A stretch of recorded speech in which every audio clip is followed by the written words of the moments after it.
Frankly, this was, I believe, the greatest political movement of all time. There's never been anything like this in this country, and maybe beyond.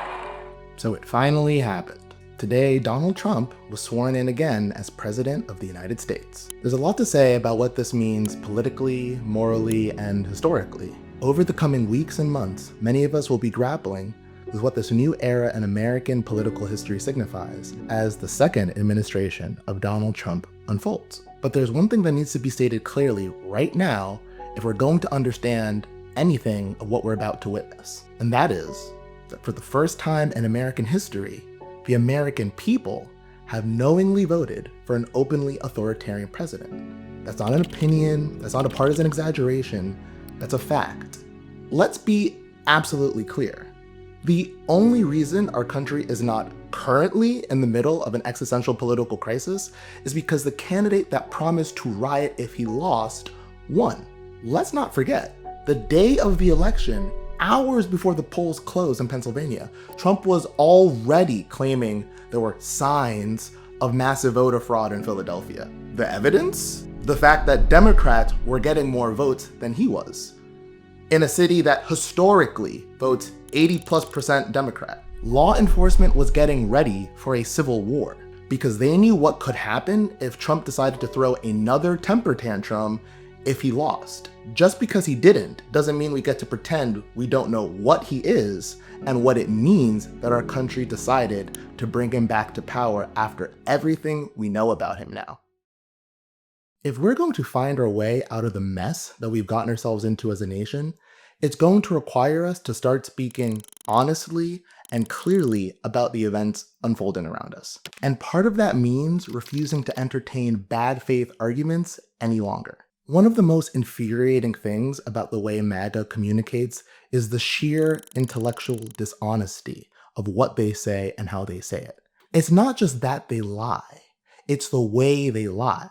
Their claims aren't simply false, they're calculated. They present their absurdities as if they were sincere beliefs, cloaking their true motivations behind a carefully constructed charade. This isn't just dishonesty, this is gaslighting on a massive scale. They knowingly make absurd or false claims, feign sincerity, and then dare us to engage with their arguments as if they were being made honestly. It's a performance designed not to persuade, but to manipulate and distract. And why they like it is that it allows them to play the victim. By pretending they're just confused or deceived, they can evade accountability for their actions. They may want you to believe they're just ignorant participants, but they are not. They are active collaborators in a scheme of lies, a strategy they've learned from their leader. This is worse than being misinformed. It's a cynical and calculated ploy that undermines truth, shifts blame, and gives them plausible deniability for their intentions. And the rest of us are just expected to go along with the charade.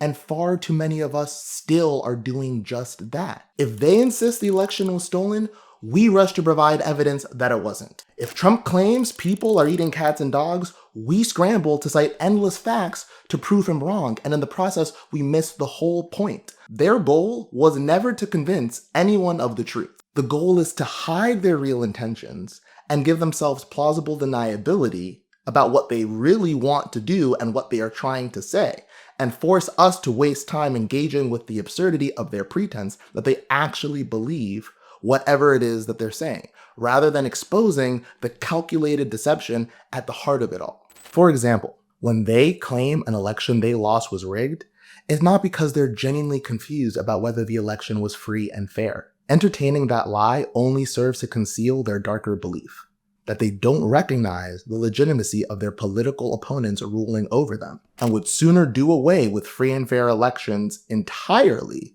than to concede power, an idea that is inherently treasonous. But by pretending they're not disloyal, but merely confused about reality, this provides them a far more innocent, even if more absurd, justification that keeps their true motivations hidden. Or consider the Haitian migrant story. It's not that the facts were unclear. There were no Haitians eating cats and dogs in Springfield, Ohio.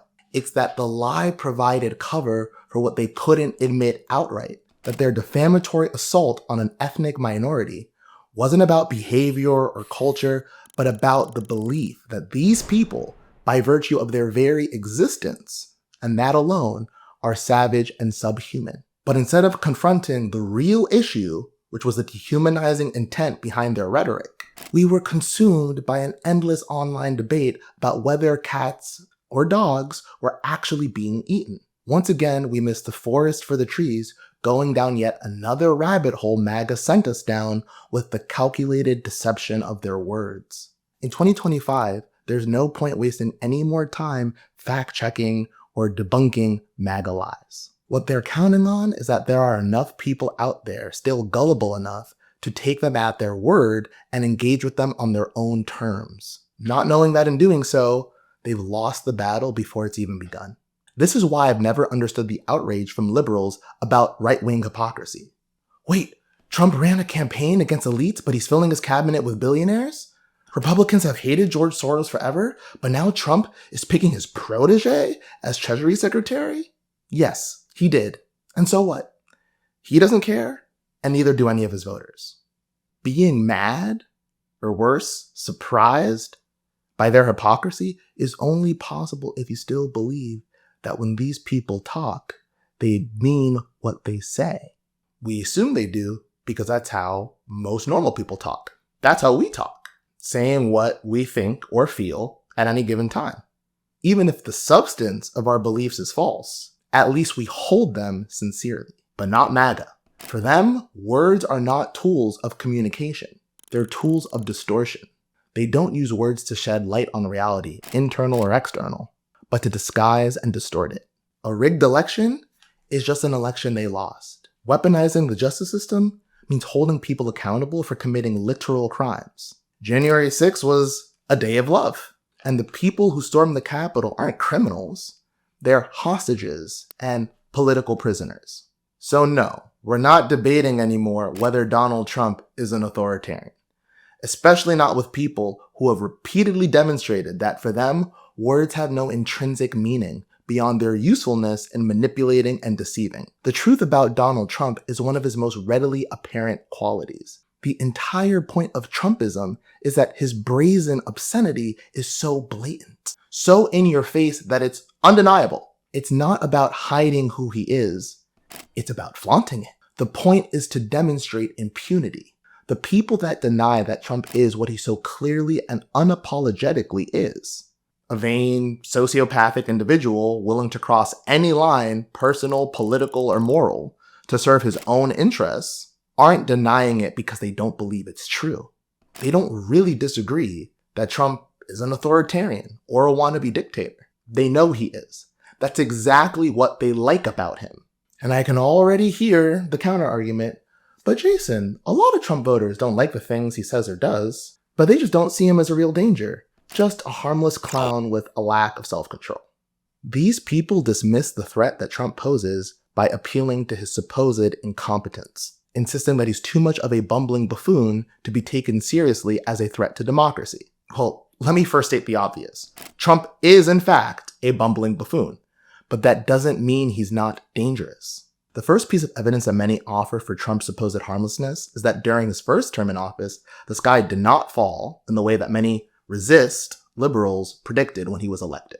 Despite all his bluster, his bark seemed much worse than his bite.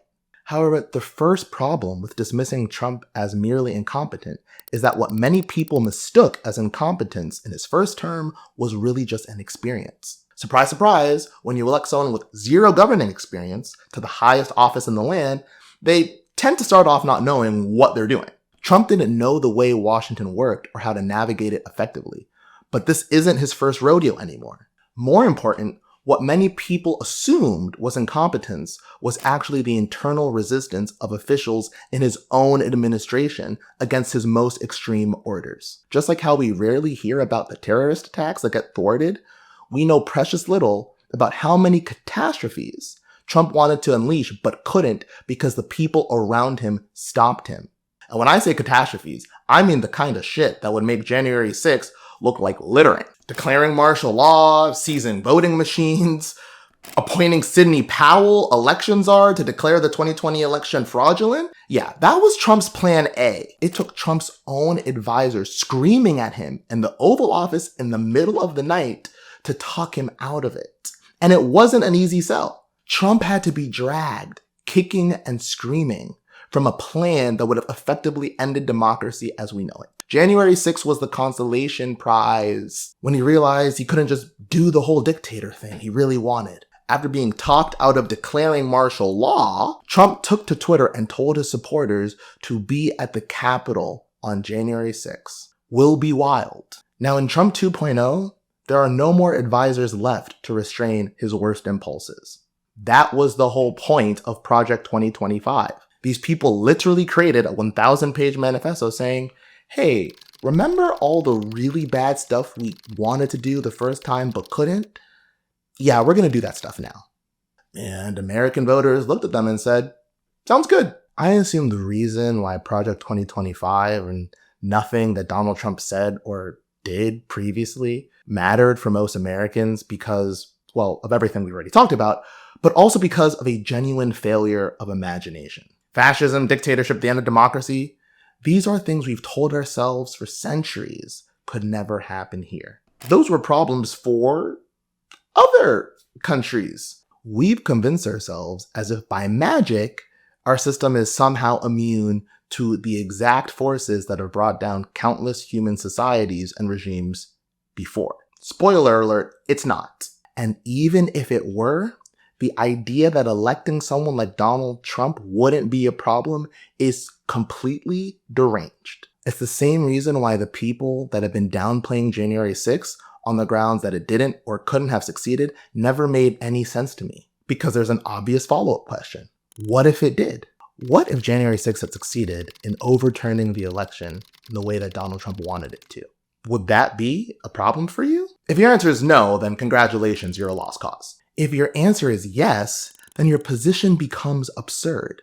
Because why would you even want to elect a president that would even try turning over elections he loses? It's like boarding a plane with hijackers and reassuring yourself that their hijacking attempt will fail, or that even if they do take control of the plane, that they won't manage to crash it into their intended target. Here's an idea: don't get on the plane at all.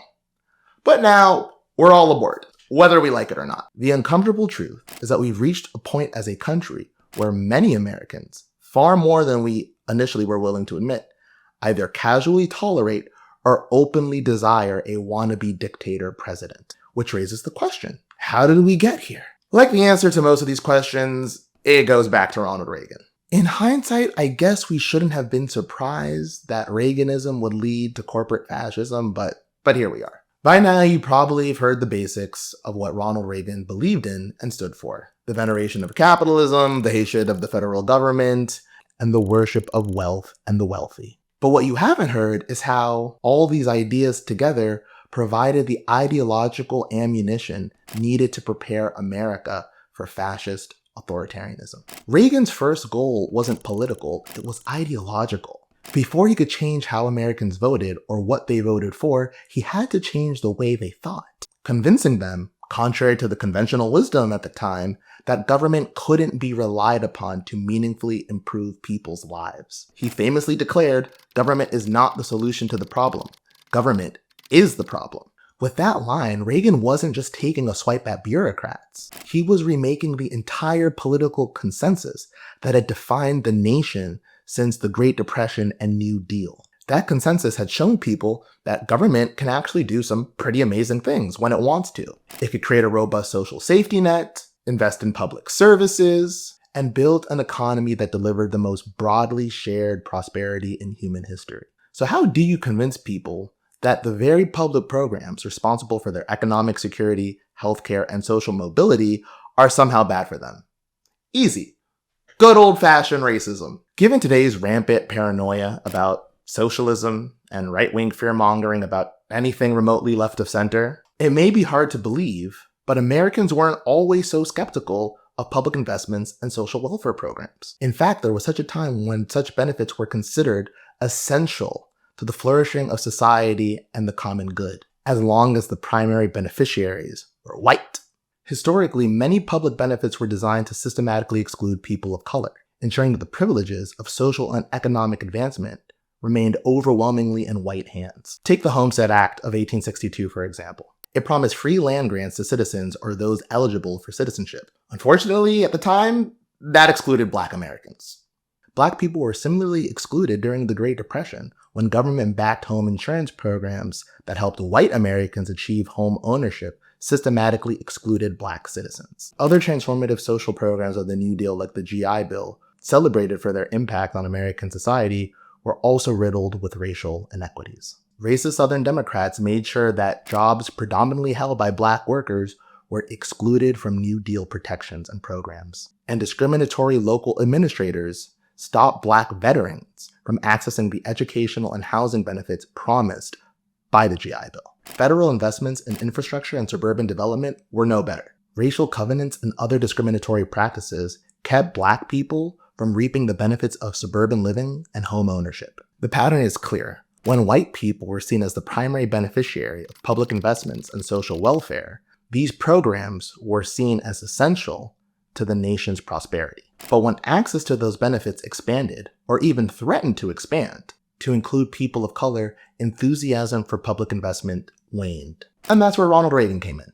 It took just over a decade after the core achievements of the Civil Rights Movement, the Civil Rights Act, the Voting Rights Act, the Fair Housing Act, all of which Ronald Reagan opposed, by the way, for Americans to turn against the whole equality thing. But saying it out loud kind of didn't sound great, so they had Reagan do it for them. Reagan's rhetoric about welfare queens and deadbeats wasn't just casually racist, it was deliberate. By painting federal programs as handouts for undeserving minorities, he made the American people view these programs, and by extension, the entire federal government, with contempt. Reagan's genius, if you want to call it that, was realizing that in order to make Americans despise the federal government, he had to associate it with people and groups this country was already predisposed to despise. This was the ideological win Reagan needed to kick off an unprecedented divestment from the public sphere. From there, the rest was simple. Make the initial assertion that government couldn't work for ordinary people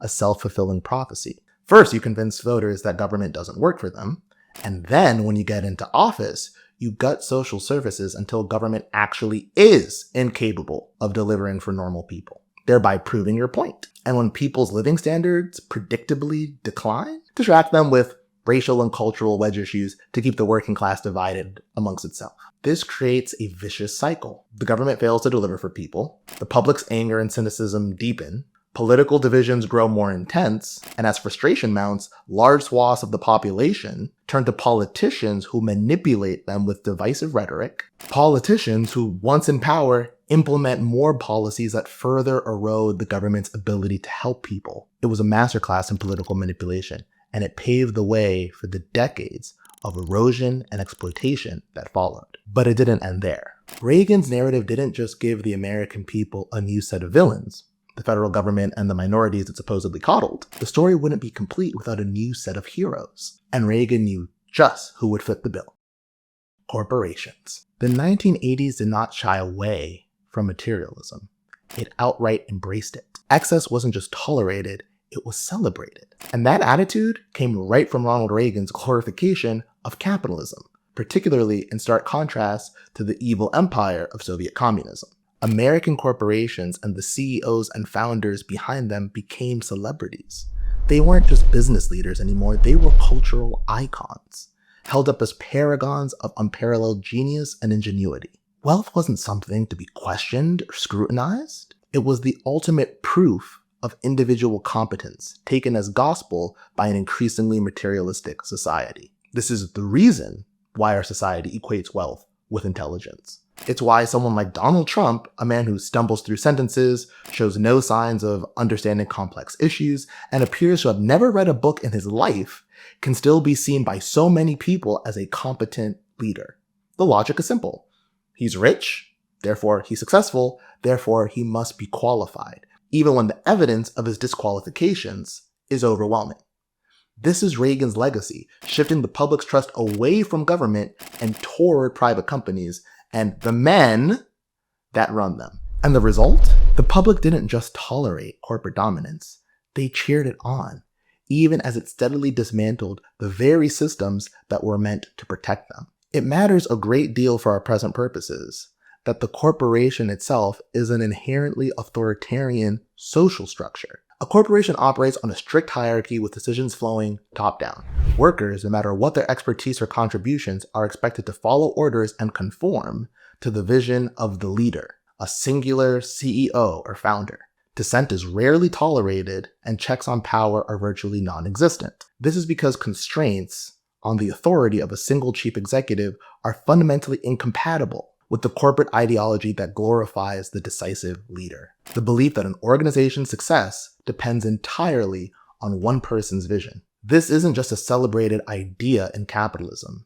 It's a foundational principle of it. In this narrative, CEOs and founders are mythologized as singular visionary figures, the kinds of people who take charge, make tough calls, and single-handedly guide their organizations to greatness. The corporate world thrives on this cult of the decisive leader, framing success as the work of one man's vision rather than the product of collective effort. At its core, this ideology is about maximizing the power for one man to make bold, unilateral decisions, free from constraints, checks or balances, or any meaningful accountability. It glorifies the leader unburdened by the messy compromises of democracy. Someone who can act decisively without being slowed down by all these pesky things like debate and dissent and oversight. The contrast between the private and public sectors couldn't be clearer in this picture. Where the bureaucrat is inept, the businessman is confident. Where the bureaucrat is timid and unsure of himself, the businessman is bold and decisive. Where the bureaucrat dithers endlessly, the businessman gets things done. The narrative of capitalism's magical efficiency became one of the most enduring framing devices of the Reagan era. It explains why our political discourse keeps circling back to the idea that government should be run like a business. Lean, efficient, and free from all that pesky red tape. You know, those things like separation of powers, the rule of law, the Constitution, it's all just getting in the way of America being star-spangled awesome. It's what fuels our country's obsession with privatizing everything. From schools to hospitals, prisons, or even, as Trump recently floated, the US Postal Service. The promise is always the same. Turn something over to private corporations and magically it'll work better. Since Reagan, the message has been clear. If you want solutions, you're not going to find them in the messy bureaucratic halls of a government that has been designed not to work. You'll find them in the private sector, where decisive leaders, unshackled by procedural constraints, reign supreme. With that groundwork laid, it was only a matter of time before Americans began searching for a political outsider, ideally a businessman, who could drain the swamp and finally fix what they had come to see as a broken system. It's no coincidence that Trump himself was one of the most notorious and prominent poster boys for the material excess and greed that Reagan's 1980s inspired. Back then, Trump was the walking embodiment of, if you've got it, flaunt it. A brash, self-aggrandizing real estate mogul whose name became synonymous with glitz, gaudiness, and ruthless ambition. He wasn't just a product of the Reagan era, he was its mascot. And now with the allegiance that Trump has made with tech oligarchs like Elon Musk, Jeff Bezos, and Mark Zuckerberg for his second term in office, Trump has completed the evolution from Reagan's vision of unfettered capitalism to full-blown corporate fascism. What began as petty racial grievances and economic deregulation has now morphed into a totalitarian merger of hyper-concentrated state and corporate power, bound together with the glue of white nationalism. This alliance of state and corporate power is in fact the very essence of fascism. It's hard talking about fascism because few political ideologies are so poorly understood as fascism. We heard that word getting thrown around a lot in the last presidential cycle. We certainly fall into the general definition of fascist, for sure. Do you think Donald Trump is a fascist? Yes, I do. Yes, I do. But if you ask most people, they couldn't give you a satisfactory definition of what fascism really is. Don't believe me? Try. Try coming up right now with a definition, just for yourself. No one has to know about it. Don't worry, I'll wait. Okay, I'm not going to wait that long. Now, I'm going to guess that as you were thinking, these guys came to mind. While that's not a bad start, it's not the whole picture either. Equating fascism solely with Nazi racism reduces the entire term to little more than a shorthand for any authoritarian movement that is targeting some disfavored political or ethnic minority. While that is certainly part of many historical examples of fascism, including our own, it's not the only salient feature of the movement. While it's true that fascism, particularly its Nazi variant, is most remembered for its ethno-nationalist and racist dimensions, a much more overlooked aspect of the regime was the convergence of state and corporate power. The Nazi state didn't just rule with an iron fist, it actively collaborated with industrialists and corporations to pursue its goals. It was a symbiotic relationship. The state needed the industrialists to fuel the war economy and its broader political objectives, and the corporations benefited from the state's power to suppress labor, eliminate competition, and expand markets through conquest. Corporations like E.G. Farben, Krupp, Siemens, and Volkswagen flourished under the Nazis, benefiting from massive state contracts tied to rearmament and infrastructure projects. The regime's economic policy aimed at achieving national self-sufficiency created lucrative opportunities for German businesses to expand production and profits, often at the expense of the small businesses and rural communities that Nazi ideology purported to champion. The regime also restructured labor relations to serve corporate interests. Independent trade unions were abolished and replaced with the German Labor Front, the DAF, a state-controlled body that suppressed worker strikes and demands for better working conditions. Corporate participation extended to the confiscation of Jewish-owned businesses during the Aryanization process, which redistributed assets to loyal industrialists at below-market rates. While framed ideologically as part of the regime's broader anti-Semitic agenda, this practice also served corporate economic goals by rewarding corporate collaborators and integrating them further into the Nazi political system. Major corporations willingly participated in this process, demonstrating the alignment between their interest and the regime's policies. This convergence of state and corporate power ultimately shaped the Nazi war economy and facilitated its atrocities. Companies like E.G. Farben directly participated in the Holocaust, supplying materials like Zyklon B gas for concentration camps, while others exploited forced labor to sustain production. These examples underscore that the alliance between the Nazi state and German industry were not incidental but integral and essential to the regime's functioning. Fascism isn't just about pulling vulnerable minorities down, it's about lifting corporations up, aligning their interests with the state to consolidate power and achieve dominance. Maintaining the symbiotic relationship between state and corporation often requires ideological concessions to keep the alliance intact. In the case of Nazi Germany, this dynamic was captured by several political theorists, most of them Marxist, who highlighted how the Nazi regime prioritized political stability and the consolidation of power over strict adherence to its racist ideological goals, especially in economic matters. According to them, the regime's main objective wasn't ideological purity, it was maintaining power. And to do that, it had to satisfy key stakeholders, chief among them industrialists and corporate elites. Nazism, they argued, was fundamentally an accommodation to capitalism. While Nazi propaganda frequently attacked Jewish capitalism and international finance, these elements were largely subordinated and often downplayed to the practical needs of securing cooperation from German industry, prioritizing their interests to ensure economic stability and fuel the German war machine. This dynamic, sacrificing racist ideological purity to accommodate powerful corporate interests, perfectly explains the recent MAGA civil war over H-1B visas and Trump's decision to resolve the conflict in favor of big tech. In case you missed it, MAGA absolutely lost its mind a couple weeks ago when Vivek Ramaswamy basically called white people lazy and blamed them for not having jobs. He was discussing H-1Bs, a visa program that allows US companies to employ highly skilled foreign workers in specialized fields like tech and engineering. The program is capped at 85,000 visas annually, with 20,000 of those reserved for workers with advanced degrees from US institutions. Demand far exceeds supply, making H-1Bs a fiercely competitive and politically contentious program.